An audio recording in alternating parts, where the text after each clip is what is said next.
कि मैं आज इस देश की उस पवित्र भूमि में हूं जहां से मां गंगा मैदानी क्षेत्र के लिए जाती है। और आप जानते हैं कि मैं इस देश की सीमांत जनपद का प्रतिनिधि हूं।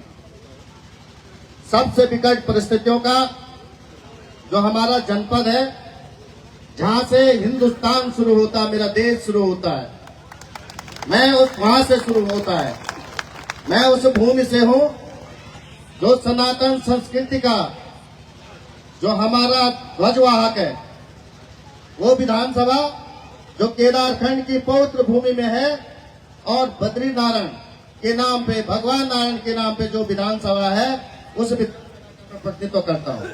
मैं उस विधानसभा से हूं जिस विधानसभा में 18 पुराण लिखे गए हैं, जिस श्रीमद् भागवत लिखी गई है, जिस विधानसभा में महाभारत लिखी गई है, और वो विधानसभा है जहाँ के कंकर में भगवान शंकर बसते हैं, जहाँ से माँ गंगा बहती है। और माँ गंगा इस देश को एक मैसेज देती है समरसता की, सद्भाव की, और सबकी सुखी के लिए, सबकी समृद्धि के लिए। जो माँ गंगा इस देश 74% भूभाग के लोगों की पानी पिलाती है, उस माँ गंगा का उद्गम स्थान, उसके मायके का हूं मैं, उस माँ गंगा के मायके साथ हूं मैं आप लोग को बताना चाह रहा हूं। और आप समझ लीजिएगा कि आप लोगों ने आज जो स्वागत किया, उस पीड़ा, उस दर्द को, उस वेदना को यहाँ का आम आदमी सब समझता है। जो पीड़ाएं जिसके लिए उत्तराखंड राज्य बना, जिसके लिए हमारे लोगों ने अपने शहादतें दी, अपने प्राणों की बलि दी, लोगों ने अपने नौकरियां, मीडिया के साथी जेल गई, हमारे तमाम लोगों ने अपनी जिंदगियां दांव पे लगाई। और इसलिए लगाई थी कि हिमालय जो राज्य है, जो दूर दराज का क्षेत्र है, जहां तक शासन प्रशासन नहीं पहुंच पाता है, विकास नहीं पहुंच पाता है, वहां तक ये राज्य बनेगा। हमारे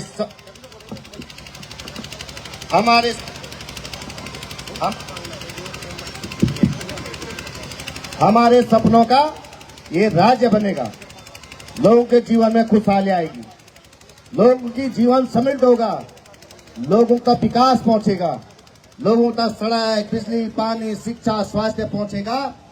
लेकिन मैं आज आपको बता रहा हूं कि उत्तराखंड बनने के बाद जो पीड़ा, जो दर्द आज हम झेलते हैं, वो मैं शब्दों में बयान नहीं कर सकता हूं। मेरे पास अल्फाज नहीं वो बोलने के लिए, जो पीड़ा उत्तराखंड का जनमानस झेल रहा है।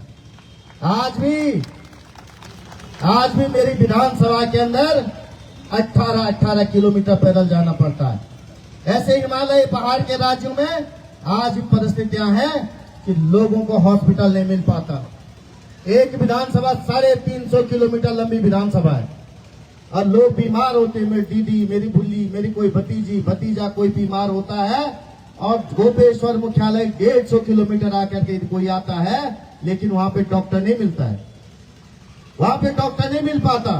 और मैंने विधानसभा के अंदर भी एक पीड़ा कहा कि एक मेरी बहन, 26 साल की बहन मेरी, उसकी प्रसूत के समय ज्यादा ब्लीडिंग होने की वजह से वो मृत्यु को चली गई। कितनी पीड़ादायक है। एक मेरी बहन का पेट फाड़ा गया और ओटी में उसको छोड़ दिया, वहां पे डॉक्टर नहीं है। और आप जानते हैं कि पलायन का मुख्य कारण आज जितने भी लोग यहाँ बसे हुए हैं, वो इसलिए है कि वो नौकरियों पे करने के बाद वो भी चाहते हैं कि 60 साल के बाद रिटायरमेंट होए तो उन्हें बुढ़ापे में कम से कम हॉस्पिटल मिल पाए। आज गढ़वाल में एक लता मेडिकल कॉलेज है, श्रीनगर, और वो भी रिफर सेंटर बना हुआ है। ये अगर मैं गलत कह रहा तो आप बता दीजिएगा, मैं गलत कह रहा तो बता दीजिए। आज सरकार अपने 3 साल की उपलब्धियों को बताने के लिए खड़ी है। मैंने सरकार से कहा, और मैं आज आपसे भी कह रहा हूं कि जो विधानसभा के अंदर जो पीड़ाएं मैंने कही, क्या उपलब्धियां मानी जा सकती हैं? जब मैंने सरकार को पूछा, ये उत्तराखंड जब उत्तर प्रदेश के साथ था, पर्वतीय विकास मंत्रालय था, इससे ज्यादा विकसित और इससे ज्यादा नौकरियां तो तब मिलती थी। मैं गलत बता रहा तो बता दीजिए। अरे भाई आज परिस्थिति ये हो गई है 2014 के बाद की स्थितियां ये हैं।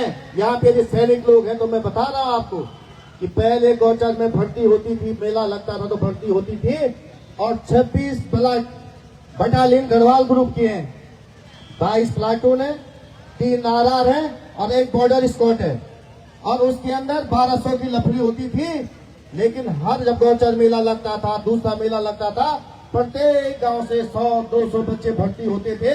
कोई गरीब का बच्चा भर्ती होता था, फौज में जाता था तो किसी गरीब के परिवार में उसकी शादी होती तो निश्चित रूप से उस परिवार के बच्चे को भी वो ऐसट में पढ़ा करके पढ़ा देता, अपने स्याली को पढ़ाता, स्याली को पढ़ाता, उनके सुख दुख का काम करता।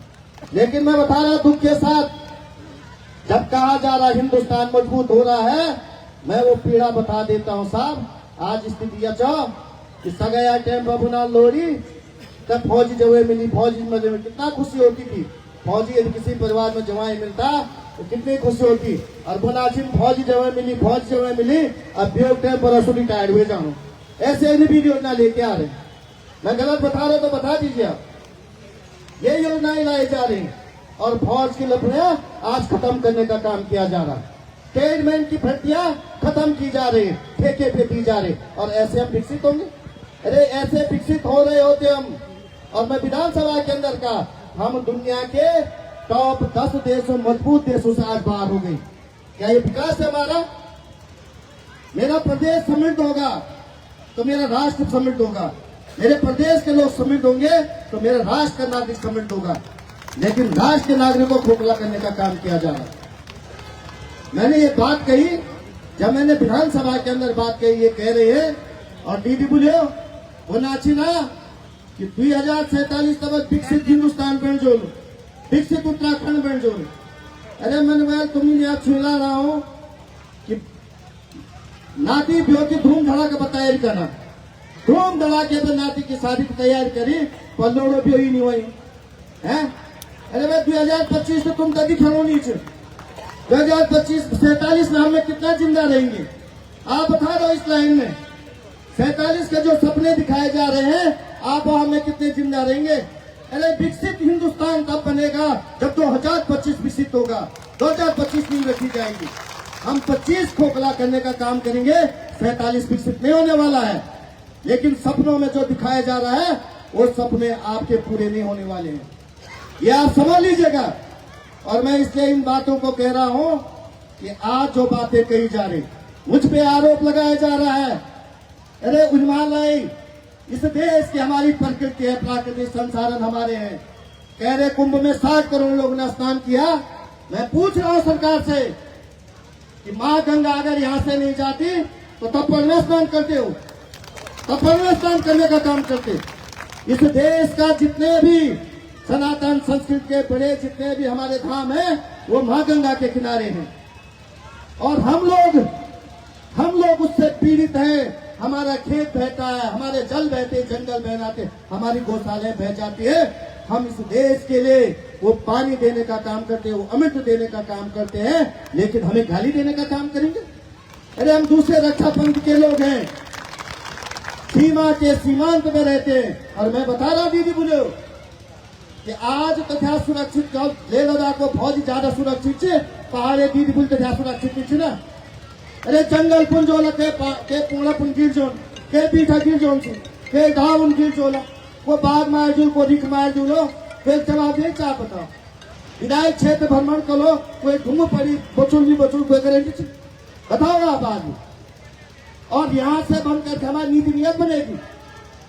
मैं इसलिए आप लोगों को कह रहा हूँ कि उत्तराखंड के प्रति मुझे बताया जा रहा, मेरे पे आरोप लगा रही सरकार कि आप पहाड़ मैदान करने की बात कह रहे हैं। मैंने एक चीज पूछना चाह रहा आप लोगों से, तमाम बुद्धिजीवी वर्ग से। अरे विधानसभा के अंदर मैंने कहा पहाड़ों को गाली दो, मैंने मंत्री के मुंह में कहा या कान में जाके कहा कि पहाड़ को गाली दे, मैं पहाड़ प्लेन्स करूंगा। अरे किसी वर्ग को गाली दी जाएगी, अरे उसका प्रतिकार नहीं किया जाएगा तो आप बता दीजिए कि क्या चुप बैठा जा सकता है?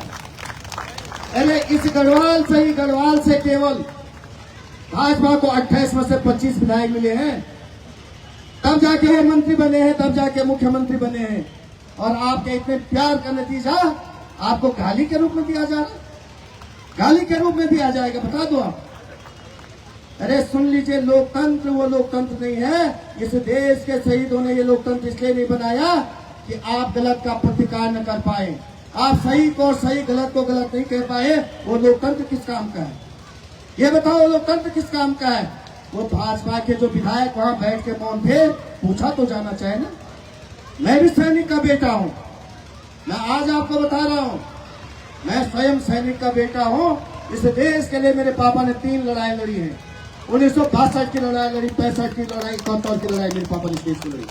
मेरे सगे भाई ने इस देश के लिए कारगिल में गोली खाई, मेरे भाई के आर पार गोली हुई है। मैं उस परिवार से हूँ और मैं आपको बता रहा हूँ, और मैंने सदन में बोला, मैं सैनिक का बेटा हूँ, गोली खा सकता हूँ, गाली नहीं सुन सकता हूँ। गाली खाने नहीं आया मैं यहाँ। अरे मैं इसलिए आया हूँ, मैं इसलिए आया हूँ कि भाई जो आप बजट की बात कह रहे, बजट सत्र रखा हुआ है, उस बजट सत्र में है क्या? मेरी दीदी बुलियों को है क्या? मेरे नौजवान साथियों को क्या है क्या? या इस बजट सत्र में भी आपने ऋषिकेश में एम्स खोल दिया और मेरे पहाड़ के, मेरे उत्तराखंड के लोग भेड़ बकरी की तरह बाहर खड़े हैं, उनका नंबर नहीं आ रहा इलाज के लिए। और मैं आपको बता रहा हूँ, मेरी दीदी बुलियो, मैं बता रहा हूँ आपको, जब मैंने उस सदन के अंदर कहा कि आपने 750 राजधानी क्यों लगाए वहां, मैंने गलत कहा, पूछा, मैंने गलत पूछा तो बता दो आप।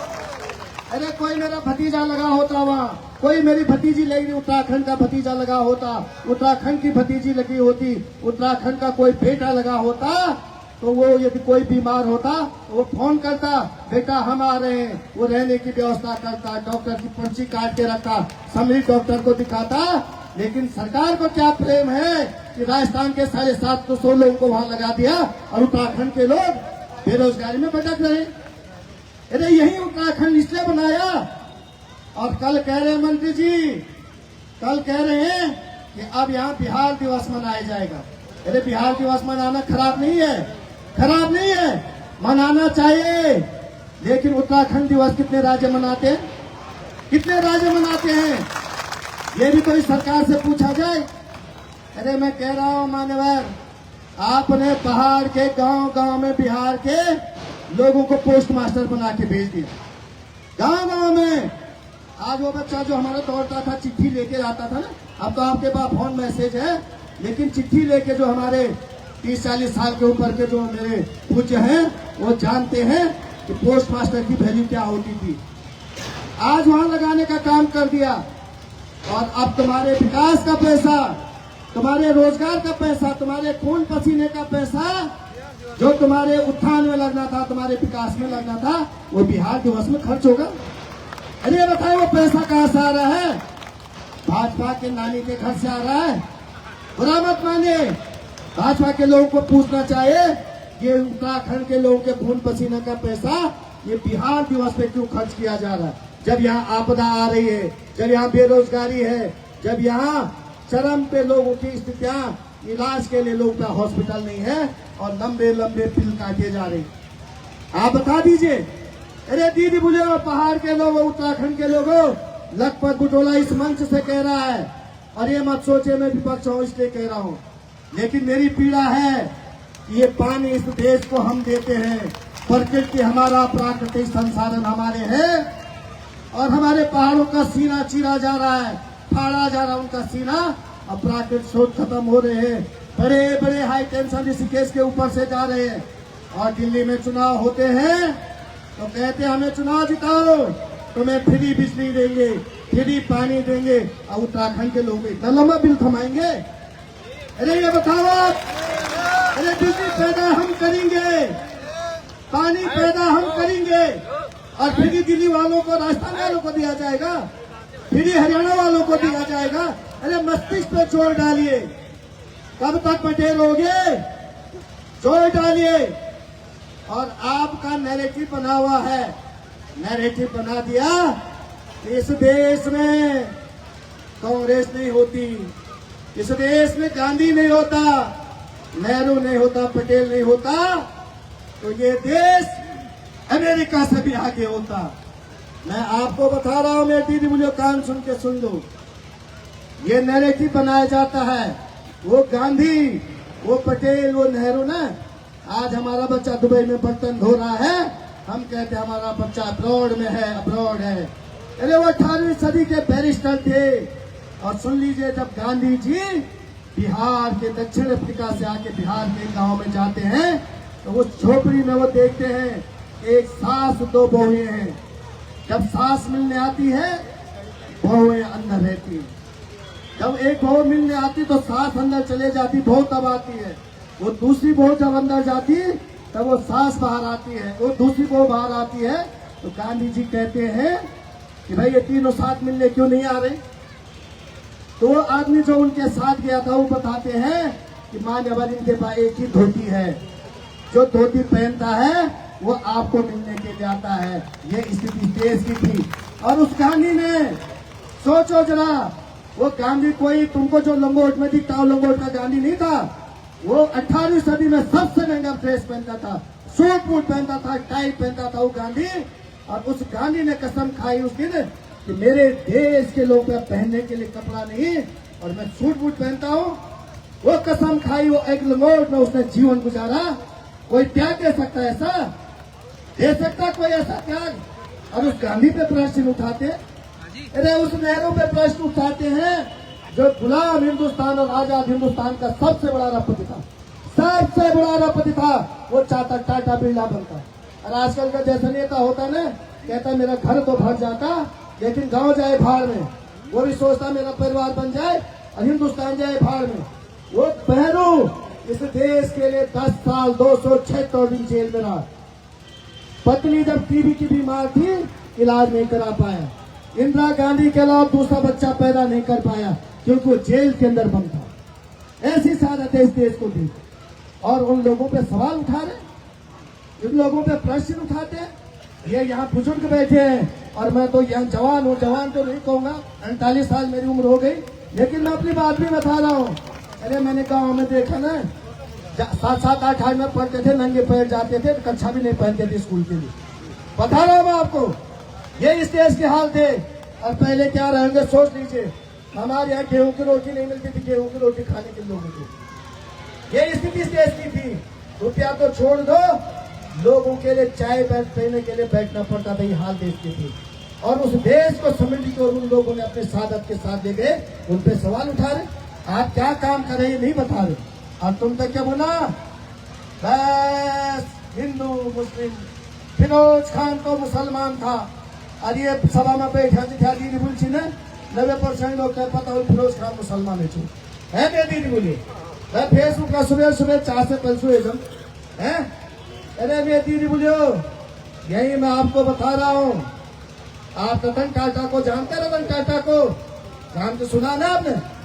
और वो दीदी भी सुन तो कुल सिलेंडर लिया था सुना वो दीदी का नाम, कुल उनसा सिलेंडर लिया दीदी कन्या दीदी चाह जो टैंक पति चने सुबह से युपति चुआरी होते टैंक अपन पत्नी सो से लिखो लीजिए 4 पीड़ होता है। और अपन घर को धोए छोयो और पर सही पे बैठ के ले पति अब ले लीजिए से दीदी से सिलेंडर है स्मृति ईरानी। अरे मैं बता रहा हूँ आज आपको, वो स्मृति ईरानी पारसी है। वो रतन टाटा पारसी था, फिरोज खान भी पारसी था, लेकिन फिरोज खान उनसे उच्च कुल का पारसी था। और वो फिरोज खान जिसने हिंदू धर्म अपना दिया था। उस पर तुम सवाल उठाते, तुम्हारे दिमाग में वो डाला जा रहा, बांटा जा रहा विकास के बजाय तुमको लड़ाने की बात की जा रही।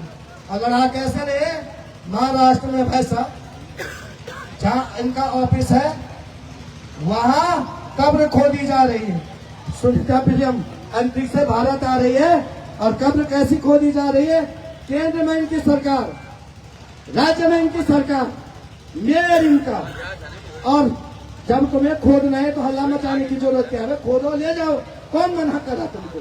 लेकिन ड्रामा इसलिए करना है कि हिंदुस्तान की जनता को लगे हम कर रहे हैं, कब्रें खोद रहे हैं, हम विकास हो रहा तुम्हारा। ऐसा है विकास। जब हरियाणा में चुनाव था ना 6 महीने पहले, तो आपने सुना होगा कि एक हिमाचल में एक मस्जिद टूटी और झगड़ा हुआ, सुना आपने। ये मस्जिद 17 से 22 के बीच अलीगढ़ में बीजेपी की सरकार थी और तोड़ा गया जब हरियाणा का चुनाव था। और चुनाव होने के बाद कहाँ चले गए, लेकिन आप लोगों को फंसाया जा रहा है, इसलिए आप उत्तराखंड की बातें नहीं सुन पा रहे, आप अपने बच्चों की पीड़ा नहीं देख पा रहे, उन बच्चों के सपनों को जला रहे, आप उनके सपनों को रोंद रहे, उनकी शिक्षा, स्वास्थ्य, उनके रोजगार पे आप अपने तुष्टीकरण की वजह से आग लगाने, प्राण लगाने का काम करें। मैं बता रहा हूं, आप लोगों को बता रहा हूं, और विशेषकर मैं फौज के साथियों को कह रहा हूं, राष्ट्र समृद्ध तब है विकसित समाज होगा, और जो संस्कृति जो समाज, जो व्यक्ति जहाँ का विकसित होता, वहाँ की संस्कृति समृद्ध होती है, और हमें समृद्ध करने के बजाय तोड़ने का काम किया जाए। मैं आज भी आपको बता रहा हूँ, और उस विधानसभा के अंदर भी यही काम करने का काम किया गया, यही ध्रुवीकरण करने का काम किया जा रहा था। इस उत्तराखंड को भी तोड़ने का काम किया जा रहा था, और तोड़ने के लिए एक वर्ग को गाली दे रहे। अरे भाई, इस देश की आजादी में पहाड़ का सबसे बड़ा योगदान है, और आज हिंदुस्तान के इतिहास में इकलौता बटालियन पहाड़ है जो गढ़वाल रेजिमेंट है और कुमाऊं रेजिमेंट है, जहां प्योर पहाड़ी आदमी है। इतना भरोसा इस देश के राष्ट्र के लोगों पे है, और यहाँ आकर के मोदी जी के नाम पे चुनाव जीत जाते हैं, और कह रहे हम 4-4 बार के विधायक हैं। मैं कह रहा हूं, लखपत बुटोला, मोदी जी के बगैर मेरे साथ चुनाव लड़के दिखाओ, वार्ड मेंबर का चुनाव हार जाएंगे। मैं बता रहा हूं आपको, मैं बता रहा हूं, अपने नाम पे चुनाव जीत के दिखा दो। चुनाव में योगी जी, मोदी जी चाहे 10 दिन के लिए, और तुम भी गमा मोदी जी, योगी जी का स्वाद ले रहे हैं, और 5 साल शू करो। अरे अकाउंटेबिलिटी फिक्स करो उस सदस्य की। लखपत बुटोला मेंबर है तो वहाँ की जनता को मेरे अकाउंटेबिलिटी फिक्स करनी चाहिए कि तुम्हारे लड़ा। सरकार किसी की भी हो, सरकार जनता की है, सबकी सरकार है। सरकार की नैतिक जिम्मेदारी है कि सबका काम करे। ये पक्ष विपक्ष होने की जरूरत नहीं, और जो विपक्ष में खड़ा है उसके होटल, उसके व्यवसाय, उसके कारोबार को बंद करने का काम मत करो। लोगों को तड़फाना बंद करो, लोगों का उत्पीड़न बंद करो। और ताकत इसलिए नहीं मिलती है कि आप गरीब को दबा पाए, ताकत इसलिए मिलती है कि मेरी दीदी भूलियों को लगना चाहिए, नौजवान साथियों को लगना चाहिए कि अपन जन कोई आदमी छो जो पकड़ी को नोट पर एलिसो को मेरे काम कर चढ़ो, मेरी दर्द दूर होना चढ़ो। ताकत इसलिए नहीं मिलती कि आप किसी के होटल को बंद करो, किसी के क्या व्यवसाय पे छापा मारो, और जो तुम्हारे विरुद्ध बोले उसको ईडी सीबीआई का नोटिस भेजो। अरे आज लखपत बुटोला को बंद करेंगे, मैं पूछा हूँ कल कितनों को बंद करो, तुम्हारा भी तो नंबर आएगा। ऐसे गलत चीजों को ये तुम बढ़ावा दोगे ना, मैं आज आपको बता रहा हूँ, यदि आप बढ़ावा दोगे तो न हिंदुस्तान में हमारा पहाड़ मजबूत होगा, न उत्तराखंड मजबूत होगा, और न राष्ट्र मजबूत होगा। ये आप समझ लीजिएगा। राष्ट्र मजबूत करना है तो आखिरी पायदान पे बैठा हुआ जो हमारा सीमांत जनपद का आदमी है, और हमारा आखिरी पायदान पे बैठा हुआ कन्याकुमारी का आदमी है, उसका सर्वांगीण विकास होना चाहिए। उस सर्वांगीण विकास के लिए, समृद्धि के लिए काम करना पड़ेगा। हम सबको एकजुट होना पड़ेगा। मैं बता रहा हूँ, मेरे दीदी बोलिए, आप बता रहा हूँ मैं आपको, सुन लीजिए। यदि आपके बाहों में, यदि आपके लोगों में खून फड़फड़ाता हो, यदि आप में वास्तव में स्वाभिमान जिंदा है, वो चाहे कोई व्यक्ति हो, तो आपको निश्चित रूप से उसका प्रतिकार करना चाहिए, आप में ताकत होनी चाहिए। अरे मेरे यहाँ तो हेमकुंड साहिब भी है, मेरे विधानसभा में हेमकुंड साहिब भी है, और सनातन संस्कृति के सबसे बड़े जो हमारे द्योतक है वो भी है। लेकिन इसका मतलब ये नहीं है कि आप गाली देने का मतलब 4 धाम को गाली दे रहे हैं। आप गाली देने का मतलब उस संस्कृति को गाली दे रहे हैं जो हमारी संस्कृति के द्योतक है, भक्त है। आप बद्री केदार को गाली दे रहे हैं, और ये सारी संस्कृति को गाली देने का काम इन्होंने किया। ये आपको मन रखना है, और मन बांधना पड़ेगा। निश्चित रूप से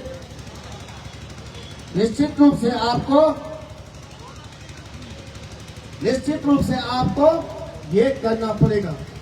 आप बता दीजिए, और मैं आपको बता रहा हूँ, मैं पहाड़ में भ्रमण कर रहा था दीदी पुलिस, सरकार मुझे चिट्ठी देती है कि आप बजट सत्र, उत्तराखंड के विकास के लिए काम होना है, आप बजट सत्र में आओ। जब 18 तारीख को मैं विधानसभा के अंदर जाता हूँ तो आदमी अपनी बातें कहेगा, क्षेत्र की बात कहेगा, प्रदेश की बात कहेगा, राष्ट्र की बात कहेगा, और जो हमारे विधानसभा के अंदर जो हमारे तत्कालीन संसदीय कार्य मंत्री हैं, जो वित्त मंत्री भी हैं, जब मैं उनको बातें कहने देगा भाई साहब, जब मैं बातें कहने लगा कि उत्तराखंड की पीड़ा, उत्तराखंड की दर्द कहने लगा, तो उनके पेड़ में जाने में रोड़ा पड़ बैठा भाई। अरे बताओ क्या बात है? अरे कह रहे माने बात आपको पता ही नहीं है। अरे मैं पढ़ी तो ठीक ठाक है, मैं स्कूल भेजो छो, लेकिन मैं गलत बोल तो मैं इस्तीफा दे दूंगा विधानसभा से। कोई बोल सकता है? बता दीजिए आप। और मैं तो बोलना ही भूल गया कि आप इस्तीफा दे के देखो अगर तुम गलत बोल रहे तो।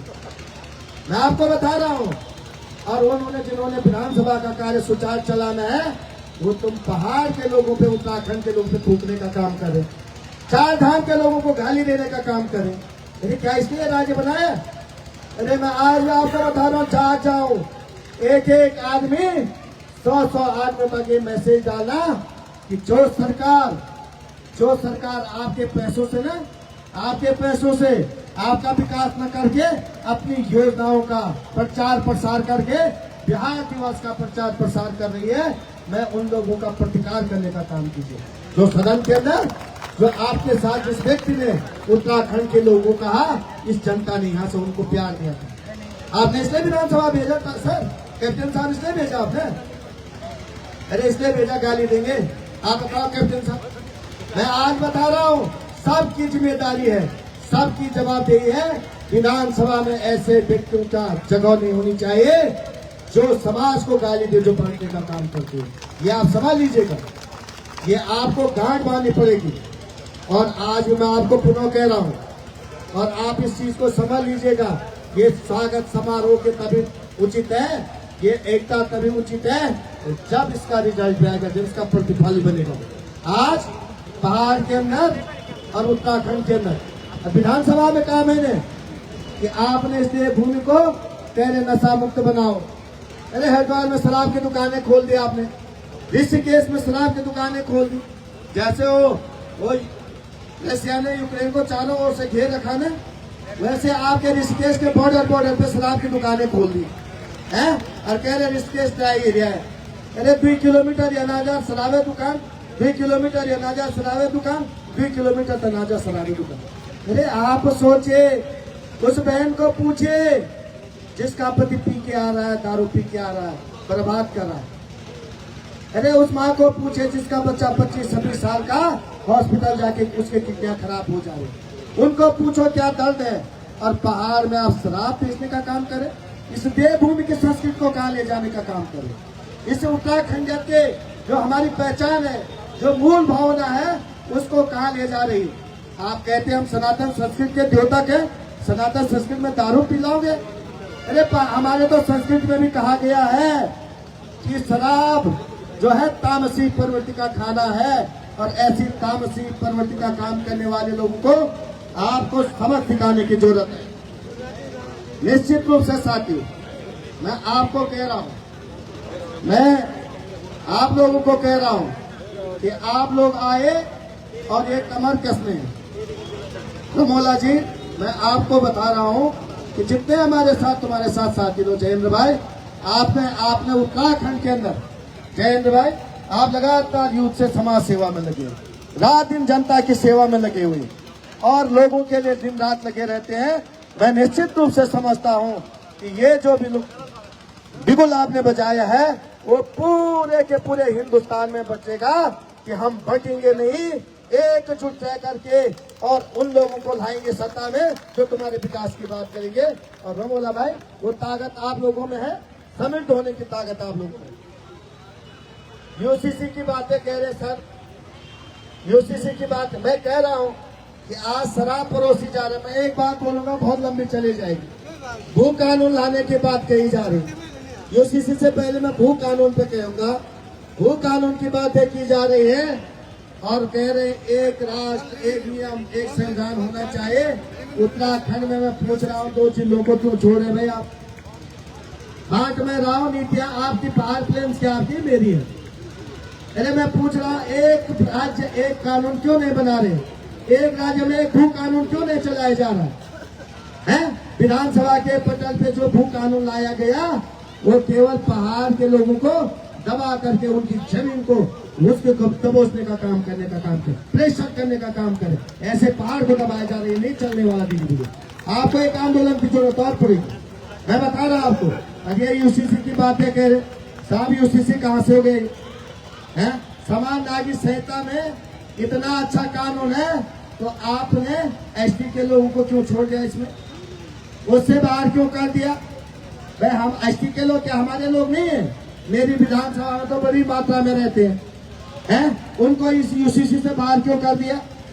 और ये ऐसी स्थिति बना दी साहब कि अब आपके मकान घर में मकान में किराए में दोगे ना, लड़का लड़की रहेगी, आप उनको हटा भी नहीं पाएंगे। अब उनको आपका भी डर नहीं रहेगा। कह रहे जवान लड़का लड़की 18 साल के बाद रहे साथ रहे साथ घूमे, कोई कुछ बोलने वाला नहीं, एक कागज बना के चलिए। ये संस्कृति हमें ये मजबूत करनी पड़ेगी हमको। ये जो अनैतिक रहने की बातें की जा रही है, सुन लो, ये हमारा जो विवाह है ना, वो 7 संस्कारों में एक संस्कार होता सनातन संस्कृति का। 7 संस्कारों में एक संस्कार होता सनातन संस्कृति, और हमारे जो संस्कार हैं उसको ऐसा रोंद रहे है। कह रहे लड़का लड़की जा रहे एक कागज बना के साथ। क्या इसको आप बर्दाश्त करते हैं? बर्दाश्त करोगे इसको? क्या बता दो आप हैं? इसको अपना प्रचार प्रसार मान, इसका विरोध कीजिएगा। और एक बात और बता रहा हूँ आपको, अब स्मार्ट मीटर आ रहे, स्मार्ट मीटर लगा रहे हैं और एक अडानी की कंपनी लगा रहे, अडानी की कंपनी। ए दीदी बोले सुन जा तुम्हारे काम है चीज हुआ बोले तुम्हारा दौर मुने या किलोवाटोमीटर चले लगे चुप के 3 किलोवाटोमीटर लगे किले के संचार जा रहे छुआ। आप सोच लीजिए आपको ये ठगा जा रहा है। और अडानी एनएस कंपनी के द्वारा करोड़ों रुपए का ठेका लेके स्मार्ट मीटर लगा करके आपको भी ढूंढने का काम किया जाएगा।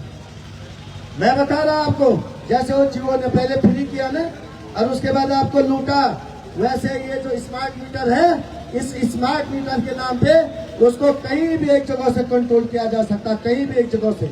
इसका विरोध कीजिएगा, मैं बता रहा हूँ आपको, इसके बारे में सुन लीजिएगा पहले। और ऐसा न हो कि आप फूक रहे हैं 230 यूनिट और वहाँ आ गया 320 यूनिट और आप देख भी नहीं पाएंगे और आपको चूना लगता जाएगा। जैसे आपने देखा होगा ना, वो मीटर पर धप धप धप धप यहाँ पत्ती चलने गिरल है। अब भाई लाइट वेल तो तेल पत्ती चले क्या हुआ अन्य वेल तो बटन जगह पते चल, लेकिन सो धप धप तुम्हारे खून से सड़े लगे। तो मैं बता रहा हूँ, जो धप धप वो वैसे धप धप 5 पैसा करके तुम्हारा खून चूसता है। ये स्मार्ट मीटर और तेजी से खून चूसेगा तुम्हारा, मैं बता रहा हूँ आपको। और हमने इसका विरोध किया, पहले इसको देखिएगा ये क्यों सक्सेस है नहीं है। ये एक जगह से मॉनिटर होगा और एक जगह से कंट्रोल होगा तो आपके हाथ में कुछ नहीं रहेगा। इसको मैं आपको बता रहा हूँ। मैं पुनः तमाम साथियों को, तमाम लोगों को, जो लोग आए हैं जिन्होंने मुझे प्यार दिया, उनके चरणों में नमन करता हूँ, प्रणाम करता हूँ। इस देवभूमि के लोगों को, इस देवभूमि के लोगों को, तमाम साथियों को मेरा प्रणाम है, मेरा सल्यूट है तुम लोगों को, तमाम लोगों को, कि आपकी चेतना जागी है, आपका जमीन जिंदा है। लेकिन जो यहाँ खड़ा नहीं है उसका जमीन मृत हो चुका है, वो बिक चुका है। सरकार के भक्ति में अंधा होकर के बिक गया है। लेकिन आप लोगों को बिकना नहीं है, जमीन जिंदा है, स्वाभिमान जिंदा है, तो हमारी संस्कृति भी जिंदा, हमारा राष्ट्र जिंदा है, हम जिंदा है, उत्तराखंड जिंदा रहेगा। ये आप लोगों को कह के जाना है और ऐसे लोगों को समझ सिखा के भी जाना है जो हमारे सद्भाव को खत्म करें, हमारी संस्कृति को खत्म करें, हमारे भाईचारे को खत्म करें। ऐसे लोगों को आपको सबक सिखाना है, ये मैं आप लोगों से उम्मीद करता हूँ। मैं पुनः तमाम साथियों का, तमाम दीदी बुजुर्गों को, तमाम नौजवान साथियों का, बुजुर्गों का बहुत बहुत धन्यवाद देता हूँ। और यात्रा में आप लोगों का बद्रीनाथ धाम, केदारनाथ धाम में बहुत बहुत स्वागत है। आए बद्रीनाथ आप एक कृपा बनाए, उत्तराखंड की संस्कृति के लिए, उसके संवर्धन संरक्षण के लिए आप लोग स्वच्छ मन मस्तिष्क से आगे बढ़ाने का काम करेंगे, आशीर्वाद सहयोग देंगे।